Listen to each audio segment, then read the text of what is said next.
दोस्तों, आखिर श्री कृष्ण को हम भगवान क्यों कहते हैं?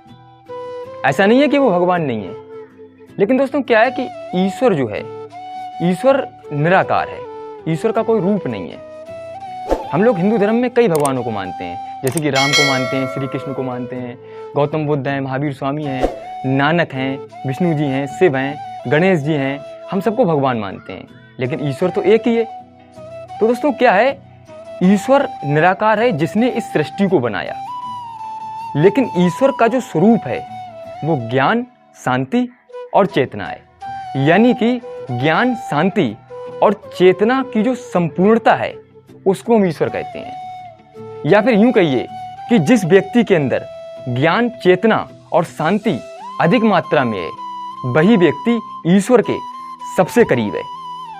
तो भगवान श्री कृष्ण वो व्यक्ति हैं जिन्होंने चेतना की संपूर्णता को छुआ। यही कारण है जो हम श्री कृष्ण को भगवान कहते हैं। और श्री कृष्ण एक ऐसे व्यक्ति हैं जो सर्वाधिक लोकप्रिय हैं। भगवान तो काफी हैं, लेकिन श्री कृष्ण की ही पूजा सबसे ज्यादा की जाती है। सबसे ज्यादा मंदिर भारत में उन्हीं के पाए जाते हैं, या फिर महादेव के, क्योंकि यही वो व्यक्ति हैं जो शांति प्रिय हैं और जिनमें चेतना अधिक है। और दोस्तों, भगवान श्री कृष्ण ने जब धरती पर आए थे तो उन्होंने अपने कर्मों से, अपने कर्तव्यों से मानव जाति के लिए चेतना के संदेश दिए, क्योंकि दोस्तों धर्म का संबंध चेतना से होता है। अब वो किस तरीके से उन्होंने संदेश दिए, जैसे कि हिंदू धर्म में कई बार आपने सुना होगा कि लोग बुधवार को विचार मानते हैं, कहते हैं कि बुधवार का दिन ठीक नहीं है, ये वो कई प्रकार के आपने सुना होगा इस तरीके से। ठीक है। दूसरी चीज, अंधेरा खराब बताया जाता है, कहते हैं अंधेरा अच्छा नहीं होता, काले रंग को खराब बताते हैं, आधी रात को खराब बताते हैं। और दोस्तों, भगवान श्री कृष्ण ने बुधवार को ही जन्म लिया था और मध्य रात्रि में जन्म लिया था, अंधेरी रात थी। यानी कि उन्होंने इस बात का संदेश दिया कि मनुष्य को किसी भी प्रकार से आडंबर या अंधविश्वास में नहीं पड़ना चाहिए, बल्कि अपनी चेतना को जगाना चाहिए, क्योंकि धर्म का वास्तविक संबंध चेतना से होता है, ज्ञान से होता है, शांति से होता है। जिसमें ज्ञान, शांति होगी वही ईश्वर के करीब होगा, यानी आडंबरों में नहीं पड़ना चाहिए। और भगवान श्री कृष्ण आप सभी जानते हैं कि बुधवार के दिन अंधेरी रात में जन्म लेने के बावजूद भी उन्होंने मानव जाति के लिए एक चेतना की मिसाल कायम की, अपने कर्मों से एक सभ्यता कायम की, एक सीख दी। हम लोग भगवान श्री कृष्ण को पूजते हैं, उन्हें मानते हैं, भगवान मानते हैं, उनकी पूजा भी करते हैं। आपने देखा होगा बहुत से लोग लड्डू गोपाल ले आते हैं, उनकी पूजा करते हैं, लेकिन हम उनसे सीखते कुछ नहीं। हमने सीखा क्या? आपने देखा होगा कि जिस समय युद्ध हो रहा था कुरुक्षेत्र के मैदान में, तो उस समय अर्जुन भटक गए थे, बोले मैं युद्ध नहीं करूंगा। तो भगवान श्री कृष्ण ने उन्हें सीख दी। उन्होंने क्या कहा था कि हे अर्जुन, तुम्हारा धर्म क्या है? अब यहाँ पर सोचने की बात आ गई कि धर्म यहाँ पर कोई हिंदू मुस्लिम वाली बात नहीं थी। वो भी जानते थे अर्जुन क्षत्रिय है, अर्जुन भी जानता था। अब अर्जुन कहता नहीं माधव, मैं तो क्षत्रिय हूँ। तो यहाँ पर क्षत्रिय, हिंदू, मुस्लिम, वैसे शूद्र की बात ही नहीं आ रही थी। उन्होंने कहा था धर्म का संबंध चेतना से, कि अभी मौजूदगी में तुम कहाँ हो? कुरुक्षेत्र में हो। युद्ध तुम्हारे सामने खड़ा है, तुम अपने कर्तव्य से भटक रहे हो। यानी अपने आप को समझो, इस समय तुम्हारी जो चेतना है अपनी जागृत करो, अपनी चेतना को। तुम्हारा धर्म क्या है? युद्ध है, तुम युद्ध करो। ये उनका संदेश था। दोस्तों, मेरे विचार से परिस्थिति कभी भी विपरीत नहीं होती, बस सोच विपरीत होती है। शायद आपको मेरी ये बात अजीब लगती होगी, लेकिन ये बात सही है कि परिस्थितियां कभी भी विपरीत नहीं होती, बस हमारी सोच विपरीत होती है। और जिस दिन हम अपनी सोच को उन परिस्थितियों के अनुकूल बना लेते हैं, तो दोस्तों हम परिस्थितियों को भी बदल देते हैं। और ये बात भगवान श्री कृष्ण ने सही साबित की है। कैसे सही साबित की है? आपको पता होगा, आपने कथा सुनी होगी कि एक दैत्य भगवान श्री कृष्ण को मारने के लिए आया, लेकिन भगवान श्री कृष्ण के हाथों उसकी मृत्यु नहीं थी, या कोई भी कारण हो सकता है। तो ऐसे में उन्होंने क्या किया? आप ही सोचिए कि अगर आपके सामने कोई भी व्यक्ति आपसे बलशाली हो, आप उसको नहीं मार सकते, या कोई भी अन्य कारण हो, और वो आपको मारने के लिए आ रहा हो, तो ऐसी सिचुएशन में आप क्या करेंगे?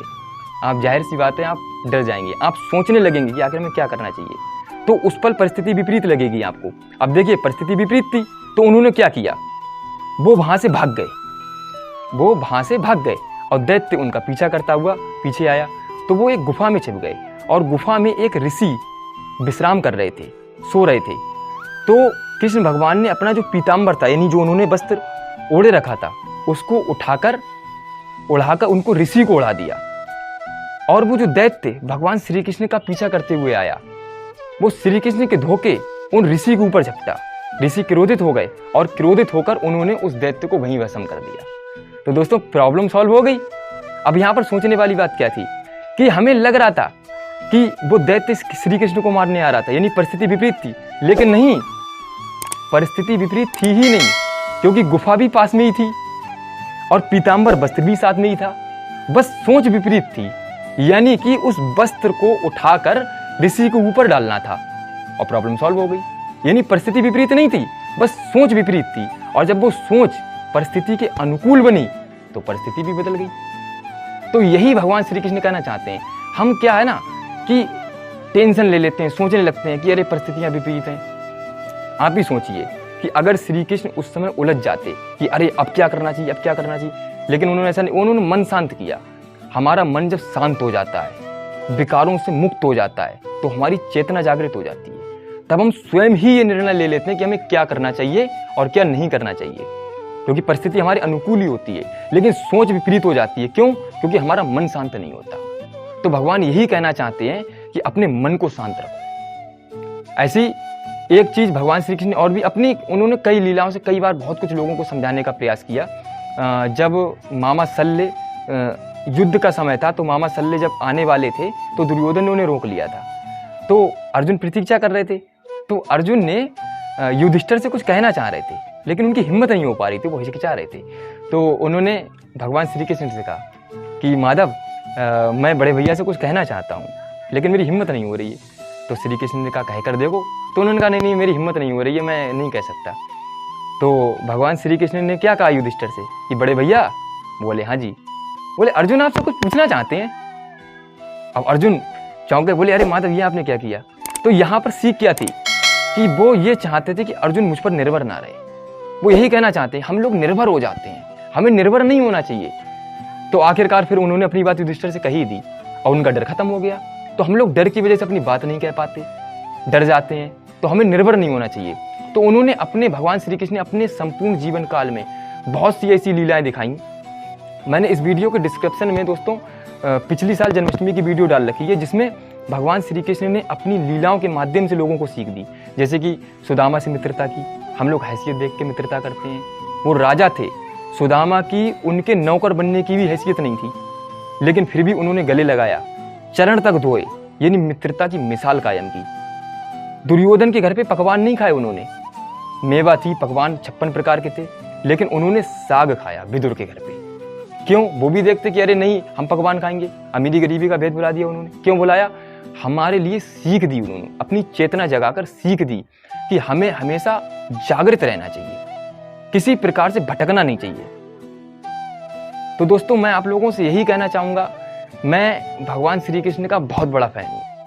मैं इसलिए उनका फैन नहीं हूँ कि वो भगवान है, भगवान वो बाद में है। मेरे लिए वो एक चेतना है, एक मित्र है वो मेरे।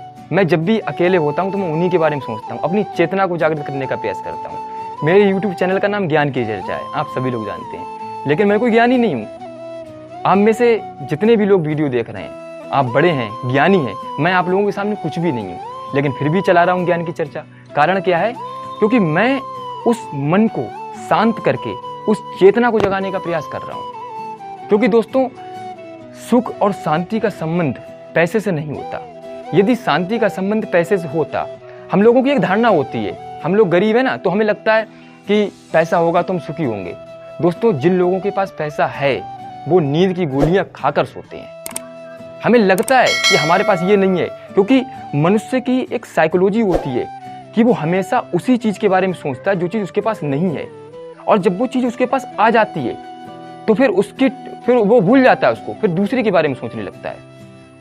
तो अध्यात्म जगत में आना चाहिए। अध्यात्म जगत दोस्तों डिप्रेशन से मुक्त कर देता है। साइकोलॉजी पेशेंट जो लोग हैं, अगर वो अध्यात्म का मार्ग पकड़ लें तो वो बेहद शांतिपूर्ण जीवन जी सकते हैं, क्योंकि शांति का नाम ही ईश्वर है। अगर आप ईश्वर के करीब हैं तो आप शांत हैं, आपके अंदर ज्ञान है, आपके चेहरे पे एक खुशी छलकेगी, आपके चेहरे पे ज्ञान दिखेगा, आपके चेहरे पे एक मासूमियत दिखेगी। क्योंकि जब ज्ञान और शांति आ जाती है तो एक मासूमियत बढ़ती है, बहुत ही एक मनमोहक, बहुत ही आनंद आता है। मैं आपको शब्दों के माध्यम से नहीं बता सकता।